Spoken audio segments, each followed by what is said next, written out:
Hello, welcome back to my channel. I am Owl or AZ, you can call me either of those two.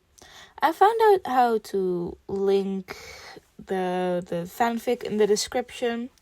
I'll do that more often. So let's jump right into it. Chapter 9. A Wild Ride.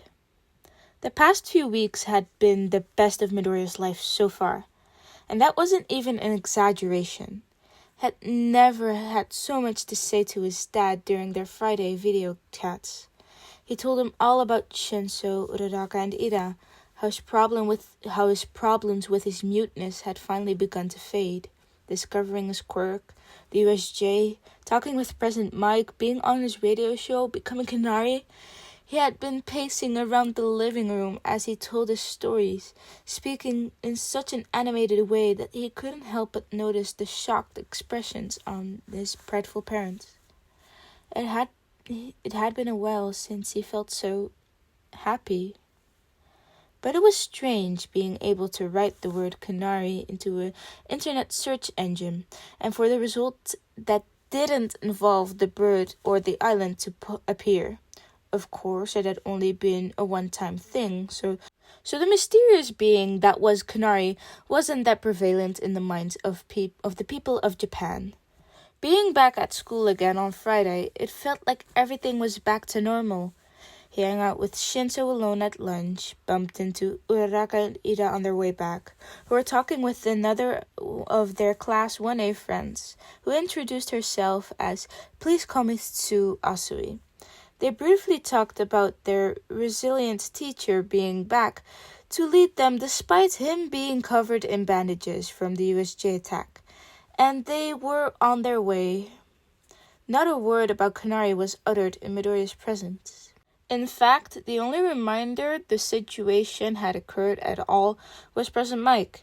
The hero asked him to stay after class on Saturday, giving him a couple of business cards and the phone numbers before inviting him to have a proper tour of his hero agency the following Sunday, which he graciously accepted. So of course, Midoriya was surprised when, during his Sunday dance class, his new alter ego was finally mentioned. "Any of you guys listened to the radio on Thursday?" questioned Megumi, one of the very few remaining people in Midoriya's class. She was doing her stretches, sticking out her leg at horrendous angles. It was like nothing. Then again, that was her quirk, an impossible flexibility. "No," replied Yuto. He was one of the only boy apart from Midoriya. Then again, there were only 5 of them in total, so the genders were split pretty evenly, all things considered. Thursdays are boring, remember? Didn't we have this discussion like a couple of weeks ago? "Yeah, but not this Thursday," Kasumi interjected. "Oh, you listened too?" Megumi replied excitably. Midoriya was watching her stretches with morbid fascination as he turned his guitar. "Uh-huh. Wasn't Canary just the sweetest?" "Oh, he so was." "Hey, Izuku, did you listen?" questioned Megumi. Midoriya hesitated before nodding in reply. It was as close to the truth as he was happy to get. "Maybe you know Canary. He goes to UA after all." "Oh, this is a future hero, I presume?" asked the remaining member of the freestyle club, Mika. "He wants to be," Megium contradicted. "But he's not on the hero course. He's got a singing quirk." "Odd," was all Mika said. "All right, everybody," announced Mrs. Mikita, their dance teacher who was always working despite being heavily pregnant. Have you finished stretching?" The others nodded simultaneously as Midoriya's mind drifted away from the matter of Canary and back to his guitar. The Sunday dance lesson had always been Midoriya's favorite of the week. Saturdays were fine too, but they were right after school and often tired him out. The club was only allowed to run for half an hour on Sundays, and for as long as Midoriya could remember, the class had been impossibly small, and he'd been attending for years. Even back when Mrs. Mikita was still Mrs. Minami, he'd always liked their teacher, mainly because she knew sign language. His fellow dancers had changed over the last year, though. As they moved to different schools, they ran out of time, or in some case, they had moved to a new house entirely, now being too far away to attend their humble lessons. Despite this, they were all on first-name basis, mainly because Megumi was too insistent and no one bothered complaining. However, Midoriya had started suffering from his muteness problem before Megumi joined. Yuto wasn't that bad, but he felt awkward around the other girls, and for some reason Midoriya as well. Kasumi had been there for a while, but she was always very focused on dance, attending every class the little place had to offer.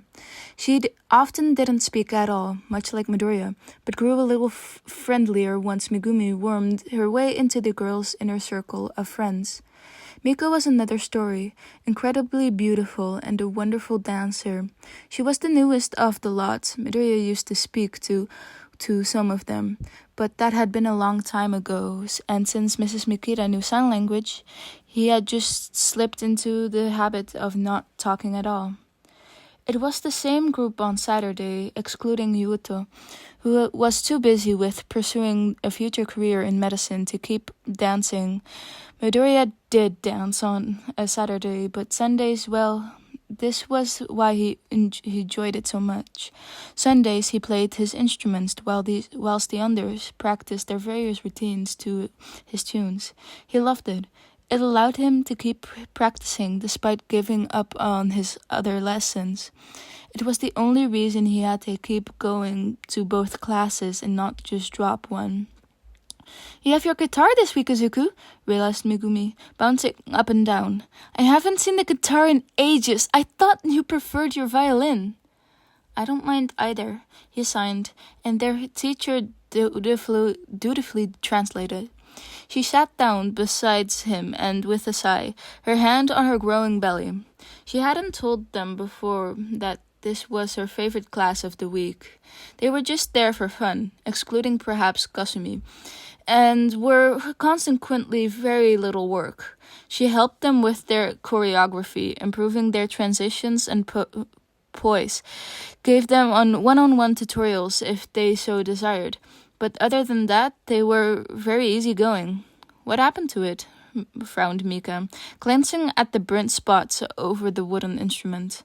Midoriya gave her a weak smile and shrugged, hoping she wouldn't pry further. He really didn't want to have to explain that he'd set the rain on fire. "Doesn't matter," interjected Megumi, who often came over as rude, although they all knew by this point that she never meant it. What song are you going to play?" Midoriya hesitated, fiddling with the fret on his guitar in thought. "Do you know Pompai?"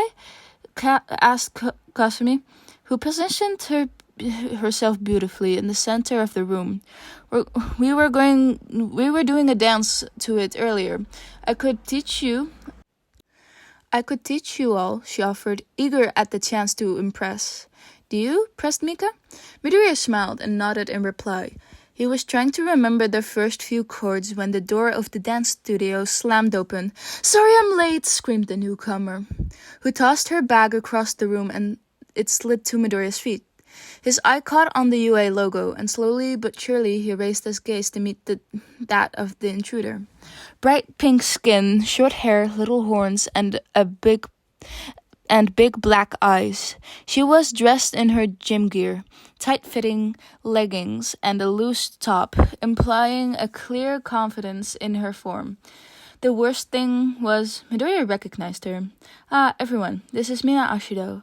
I'm the one who should be sorry. I almost forgot you were coming," smiled Mrs. Kita. "No problem, Miss Kita. It's lovely to meet you." The 5 members of the dance troupe stared at her, all completely frozen in rather bizarre positions. And you too, the pink girl exclaimed. Hey guys, you can call me Mina. Everyone does. I usually go to the dance place a couple streets down, but then I saw a flyer about a freestyle dance and I was like, I'm so totally in. I do all sorts of stuff, but my studio has never offered a complete free-for-all. It just sounded so fun, so here I am. Kasumi glared at Mina, her nose held high, obviously disapproving of the newbie. Hi! Exclaimed Megumi. Sorry, you rather surprised us. Mika's here the newest of all, but she hung around for 4 months, so yeah, we're not used to newcomers. Ah, sorry, she sang. She seemed to be in a good mood. Gosh, I'm full of apologies recently. I just came back from my other dance class. My friend told me about this cute guy on the radio, and we were listening to it, and I completely forgot I was supposed to be here. It seems we were both at fault, did Miss Kita. Well, Mina, we were just about to start a new routine. Kasumi suggested Pompeii as the music. Do you have any other suggestions, or are you happy to begin? Oh, Pompeii? I know that song. It's great, really powerful. You get me? Well, interjected Kasumi harshly, Izuku's doing a guitar cover, so it won't be exactly the same. Mina spun on her heel, turning to face Midoriya, processing his face for the first time. Hey, have we met? She began, narrowing her eyes and pointing at him. Midoriya shrunk back nervously. Izuku is mute, snapped Kasumi. She was still posed, ready to begin the dance. Oh, Mina shouted suddenly. Oh my god, do you go to UA? You know Ochako Raka? Midoriya started to pray for the world to swallow him up at this point. Because she's my classmate. She said she had a friend in 1C with green hair and freckles who was selectively mute. That's you, isn't it? You go to UA? Questioned Yuoto. Oh yeah, she replied. Midoriya sighed in relief. The attention was taken away from her. I'm in the heroics course, class 1A, she exclaimed, punching the air. As in the class in that villain attack? The one and only, Mina answered with a hint of pride in her voice. She went on a rant about how they were all totally terrified and how their teacher got all banged up but still turned up for class the next day. That's when Kasumi cleared her throat. Pointedly. Do you think we could get on with the lesson? She snapped. We don't have long until our slot's up. Sure, what are we doing? Just whatever? The Euro student frowned. Well, I'm going to be showing the beginning of a dance that I have been working on in my ballet class, and the others were planning on mimicking some of the movements and adding their own styles as the song progresses. That's how it usually works. Go on, Izuku. Midoriya waved for a moment, eyes flickering between Mina and his older dance mates. He hadn't felt so awkward and out of place at dance for a very long time, but despite that he mustered the courage to sink into the familiar tune. Pompeii by Basil. Aw, Megumi exclaimed, a smile stretching across her face. This is one of the songs you really know well, isn't it? I love it when we find these. Like you said earlier, this is a little tamer than the original version, Kasumi acknowledged Mrs. Kita, who was still struggling to untie the laces of her worn tap shoes. So you might want to relax your movements a little. Make sure to keep it up with the tempo. Her prized students nodded surely, returning to the starting pose, making sure Mina could see in their superior stance. As the first verse began, Kasumi gracefully moved into her dance, her face serious and her body controlled. The others watched as her intricate twists and turns in awe, quite as contrast as the fiery meaning behind the song. It wasn't long before Megumi pranced to her own corner of the room, copying her friend's dance in a near-perfect mirror image, making up her own steps as she failed to predict what Kasumi would do next. As the song picked up, Yuoto and Mika joined in. Yuoto was strong and Mika was delicate. Together they made a wonderful couple in dance. Although Midoriya was sure that the two were never together romantically, their dances tended to make him second guess. Mina was absolutely ecstatic. She clearly didn't know where to look, her gaze rapidly changing directions as she flickered from Kasumi to Mika and the others. But Midoriya caught her gaze in the mirrored walls, and her eyes were transfixed on only him and the way he played his guitar. She seemed to find it more entrancing than the gaze of the others than the gaze the others portrayed. Then the chorus began, and Midoriya was rather stunned when it was only Megumi's voice which filled the room, but Mina's as well. Neither of them were record label worthy, but they didn't seem to care. They were just enjoying themselves. Does it almost feel like you've been here before? They sang. Megumi was still dancing elegantly at Kasumi's side. At this point, careful to give her friend enough space for her movements. Mina, meanwhile, was humming to herself, swaying back and forth and clicking her fingers in the time to the beat. As soon as the chorus ended, the pink-skinned girl leapt into her own place in the hall with a surprisingly well-timed somersault. Her dance was far less graceful than the others, who were all following Kasumi's lead. Mina's movements were coordinated, but much faster and even a little robotic. In your pose as the dust settled around us. The girl was breakdancing, and someone made it fit to the music. It was quite a sight to behold. However, it was the music that Midoriya was focused on. He'd played the tune many times before, as Megumi had predicted, but never before had he felt so drawn to it. He didn't even realize he knew all the lyrics, but suddenly they were waiting on the tip of his tongue. And as you close your eyes, Mina laughed, spinning and leaping in joy she brought to the music.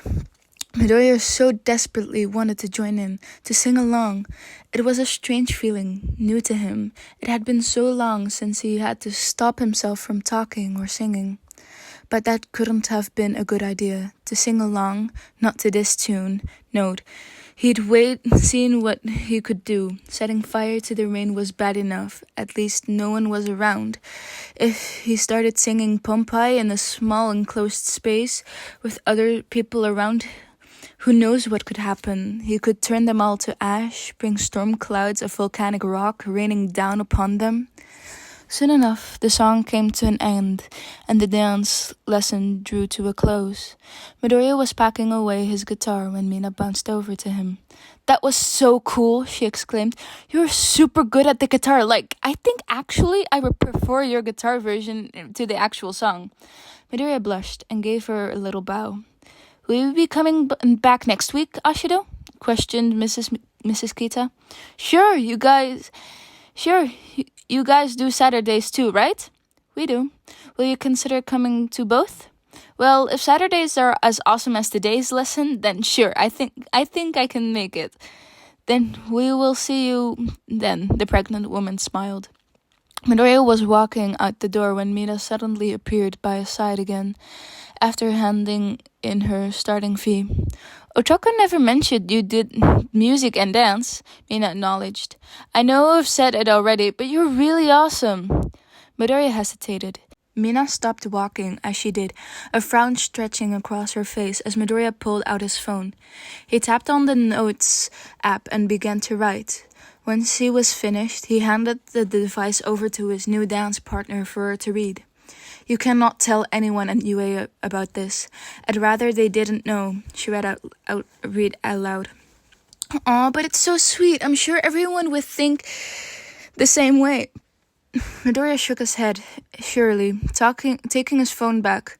"Please," he added to the message. Mina sighed and smiled at him. "Fine. One condition."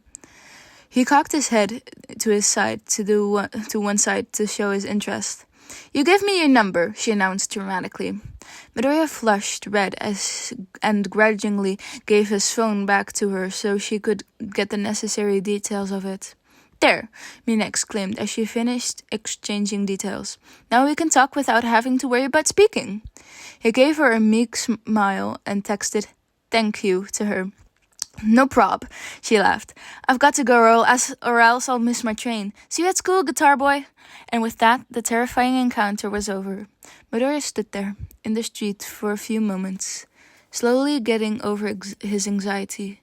That was when his phone vibrated again. He expected it to be Mina, who had interpreted as her name as Alien Queen on his phone, something that he supposed had to do with her future hero name. But instead, it was his mother. "Mom, where are you, Izuku? We are going to be late for the tour at the radio station," he gasped, fumbled with his phone, and took off in the opposite direction to Mina as fast as his legs would carry him. His day wasn't quite over yet.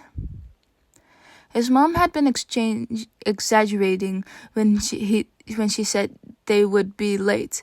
As most mothers did, Midoriya still had time to change, have a shower, and even have a quick bite to eat before the two of them left to the train. Soon enough, they were standing inside the hero agency, waiting by the receptionist desk. "There he is!" Azura exclaimed, as the elevator's doors opened and she hurried into view. "And you must be Mrs. Canary," she laughed. "Inko Midoriya, yes?" "Yes, lovely to meet you," Inko smiled, shaking the blue woman's hand. "Your son's got a real knack for the radio, it seems," Azura said, showing off her pointy teeth with a wide grin. "He's only been here on one show, and our Thursday evening has never had so many replays online." "Really?" his mother replied in surprise. "Really," she said one of the receptionists, the one who liked to give Midoriya's finger guns as he walked by. "People think you're sweet, and they're kind of invested in your story." My story?" Midoriya repeated without thinking about it. "Yeah," Azura said. "You know the thing. I need more confidence so I can be brave enough to use my quirk in the biggest sporting event of the year and get into UA's hero course." She explained very quickly. "And a future hero that sings? Yeah, honey, you're gonna have a fan base before you know it." Midoriya blushed and kicked at the floor. He was positive that he wouldn't be hanging around the radio station for long enough to get a fan base. "Well, follow me, and we'll start our official tour," Azura finished, leading them back over to the elevator. She was telling his mother all about the white noise team that she'd shown Midoriya last time as she tapped the various buttons in the elevator. "We've got 15 floors here if you include the ground level," she eventually explained. Some places are restricted. For example, floor 4 is for our underground heroes only, and you need a special card to access it. If I tried tapping floor 4, I would need to swipe my access card here." She pulled out an orange card from her pocket and tried to do exactly that, but the whole system just glowed red and cancelled the elevator's destination. "See? I'm not cleared for it. I can go to most places, but not the hero floors. Floor 5 is for our overground heroes. I go there occasionally, but I'm not cleared to visit by myself." She ended up taking them to floor 3, revealing the hustle and bustle of lunchtime activity in a sort of break room. "Sometimes we get heroes coming here to have lunch," she explained.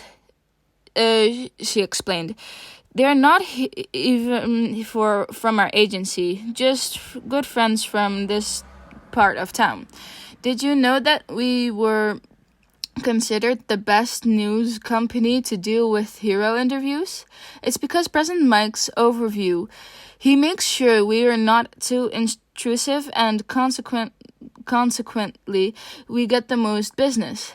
"So, where was the white noise team you mentioned?" Inko asked curiously. Yeah. They're floor 7 and 8. I used to work there, so I still have clearance for floor 8, where they do all the calls and stuff. But floor 7 is more private. Sometimes we take people there after they've rung our emergency lines. It's really quite homely. Next, the elevator doors opened on floor 11. "This is our newest station," she proclaimed proudly. They didn't stay there long. There were a lot of people hurrying around frantically from room to room, clearly in a rush. We're pretty busy at the moment," Azura admitted. "We're the official radio host of the UA sports festivals.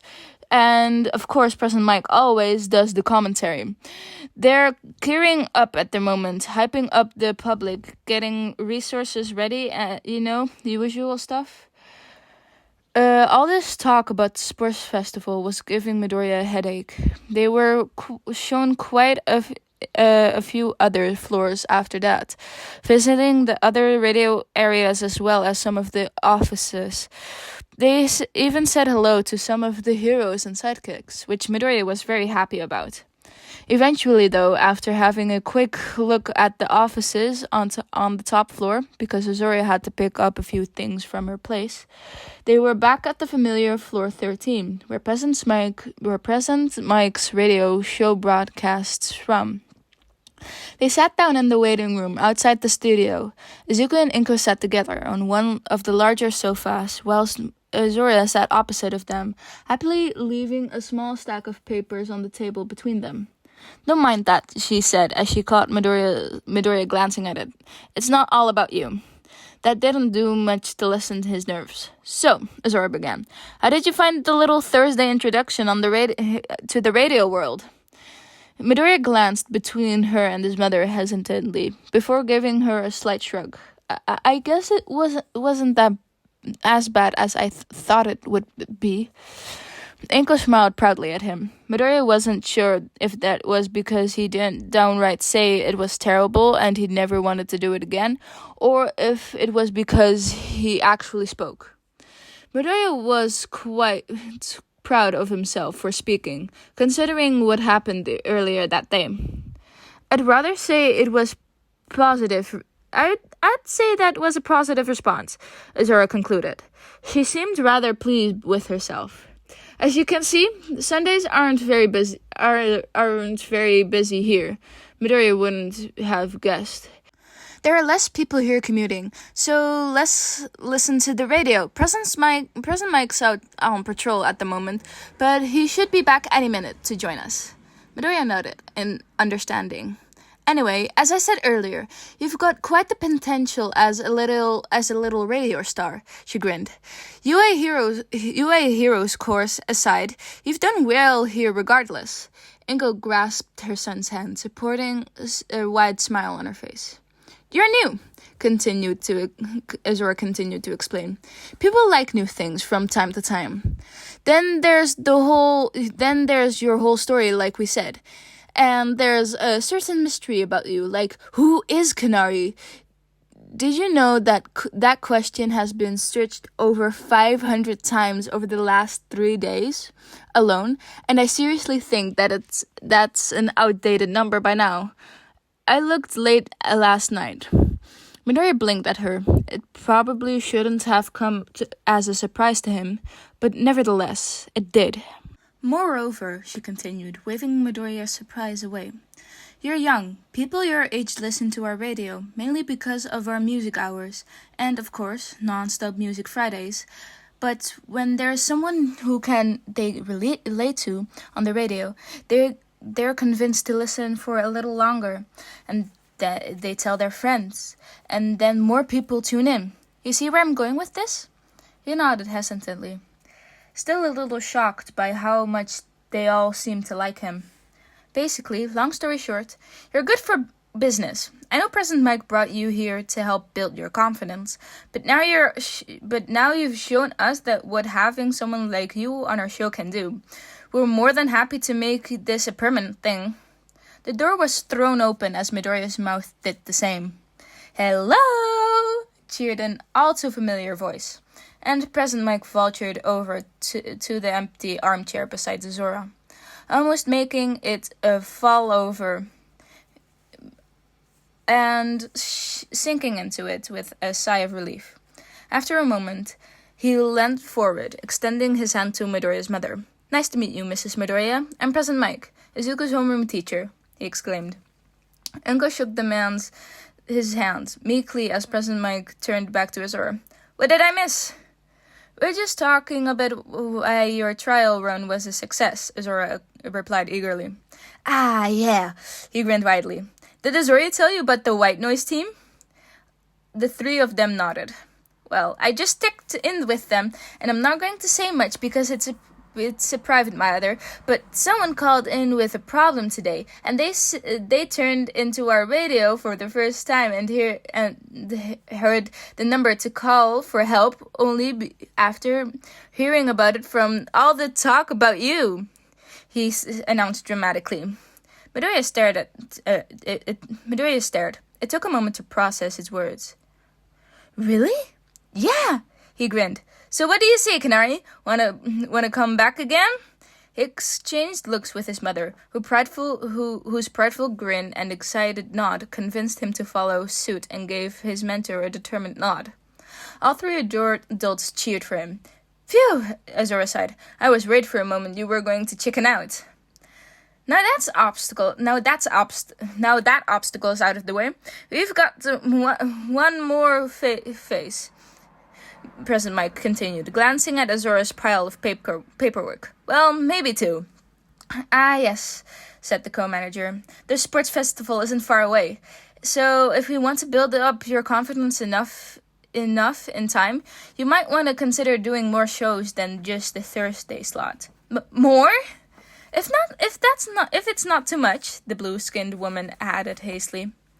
"It shouldn't be," Inko said. You have to keep Fridays free for your father to call in. He works abroad," she explained to them. "Then, other than that, it's only Saturday and Sunday with dance class. You finished all your music lessons a while ago." Azora gasped. "You dance? Okay, you're just too good for this world." Izuku was growing redder by the second. "What about Tuesdays?" interjected President Mike. Azora reached towards her papers, fumbled through them for a moment, and eventually located what looked like a schedule. "You might end up having other guests alongside the two of you, but that shouldn't be too much of a problem, as long as you get to sign a non-disclosure agreement about Canary's identity, which I'm presuming you aren't going to reveal until the sports festival." She looked at Midoriya for the answer, who simply nodded in confirmation. Great. The same time on Tuesday, then. That would work." "How many shows is that before the sports festival, then?" Lyra frowned. Well, the event itself is in a couple of weeks away, right?" "I think so." "You're hosting it!" 2 weeks away! Right, got it! Azora sighed, exasperatingly. It turned back to Midoriya. "That gives us 5 shows as long as you can join us on both Tuesdays and Thursdays." 6:30 to 7:30? After another look at his mother, Midoriya faltered before settling his fate with a small final affirmation nod. His two, co-workers, he supposed, were absolutely ecstatic. "This is going to be awesome, trust me on this, Canary," Azora grinned. Her smile was a little too wide to be natural. Maybe it had to do something with her quirk? Right, no, focus. It turned out they already had planned on Midoriya saying yes, and had nearly everything in place. The paperwork, which Azora now spread across the desk for both Midoriyas to look over, was almost complete, only lacking the 2 signatures here and there. As it turned out, President Mike had gone to Principal Nezu about the whole situation, and had gotten an official permission for the school to let Midoriya actually work at the radio station. Midoriya hadn't realized he was getting a part-time job here, with a decent pay and everything. Well, at least it helped pay for his train tickets and back and forth from the radio station, and perhaps he could start paying for his dance lessons too. Anything to help his mother out. It wasn't long before Canary was an official member of Put Your Hands Up Radio. Midoriya was clutching an orange card similar to Azora's, as was led all the way back down to the reception, with clearance to the radio-related areas, and a particular door that the co-manager had yet to show him, though. Now this, she grinned. This is called the back door, she thought. It opened to reveal an ordinary corridor, leading all the way to the back of the building. I just realized that I said that really dramatically, but I was being serious. It's literally the back door. As Midoriya and Inko were signed out of the building, Azura ushered them through the back door, closing it behind her. When she opened the final door and at the end of the empty corridor, Midoriya didn't quite know what he had been expecting. It revealed a long metal staircase which made plenty of noise as they hurried down it to a very narrow street, concealed behind the towering buildings. Amongst them what seemed like an ordinary residential building. The back door is a secret to the general public, Azura told them in a theoretical hushed voice. So you're going to have to keep it quiet for us. It's a bit of a long-winded way into the building. It avoids any hustle and bustle out front. It's especially useful for big-time celebrities who are trying to avoid the press at the main entrance to the agency. With that key card of yours, you can unlock it from the outside. I thought it might be a useful thing to show you. If you want to keep that secret identity of yours, she cackled. Before long, the three of them reached a rather quiet road, lined with the occasional, rather empty shop, and a very quaint cafe. From the street, they could barely see the rooftop of the building they had just left behind. Not one of the few passerbys gave them a second glance as they went about their everyday lives. It was the perfect escape route for a busy hero. We can't thank you enough, Inko said, bowing before Azura, and Izuku quickly did the same. No, thank you, she insisted, giving them a bow too. This is going to be a real wild ride, I can already tell. I'm more than happy to be a part of it. I'm not sure if I am yet, Midoriya muttered. Azura howled with laughter. Maybe she had super hearing. He had been very quiet. He didn't even realize he'd said that out loud, which was a revelation he hadn't come across in a while. Well, I'll see you on Tuesday then, Canary. Hey, check out the website tomorrow. We'll update it to show the new schedule as soon as we can, and without any more of a goodbye than as satisfied as Zora turned on her heel and literally skipped the back up the alleyway.